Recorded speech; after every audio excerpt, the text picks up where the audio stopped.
systematic attack sa Senado. Tinukoy ni Cayetano ang sunod-sunod na kontrobersiya na ibinabato laban sa ilang senador sa gitna yan ng mga investigasyon sa mga anomalya sa flood control projects para iligaw ang tunay na investigasyon sa mga nangyayaring katiwalian. Liligawin tayo ng mga mastermind, nadidistract tayo. Naniniwala si Cayetano na may mastermind sa likod ng mga pag-atake sa Senado. Posible anyang bahagi pa ito ng nabigong People's Initiative noong nakaraang taon. I don't think there's one mastermind. I think it is a group of people who came together, maybe stumbling into it. The Senate President is not only the father of the majority. Siya din ang tatay ng buong Senado. So pagka ang Senado na inaatake, kahit member ng minority, kahit independent, pero foul, mali, ang mabubugbog yung institusyon. I welcome ang pagbalik ni Senator Lacson. Pero dalawa lang hinihingi namin. Klarong direction, papunta ba tayo sa mastermind o lahat na lang ng ituro? Tsaka yun nga, bakit pagka opposition, insertion. Pag administrasyon, amendment. Pag opposition, credible yung witness. Pag administrasyon, hindi credible the same witness. So napaglalaruan tayo and I'm fed up with being played around with. Hindi ako tumanda sa public service at sa politika para paglaruan ng mga korap.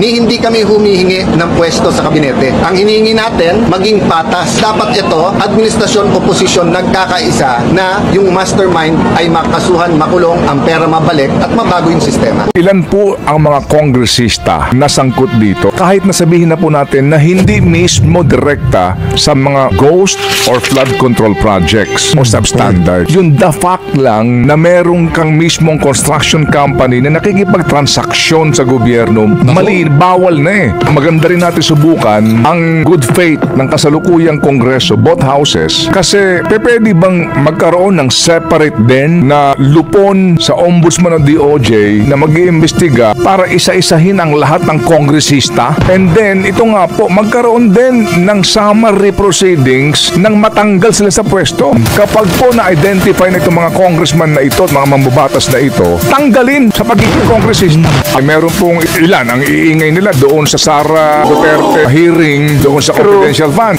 Araw-araw nagpe-press con din. Ngayon, tahimik sila. Alam mo kung bakit? Bakit? Tatay niya may-ari din ng construction company. Kaya ngayon, invisible sila. Ang gagaling nila during the hearing, yung pala, mga contractors din sila. Ang dami pala talaga nila doon. Nakita natin doon sa map kung gaano kadaming mga kongresista at kung Okay. saan nila inilalagay yung mga proyekto. Eto.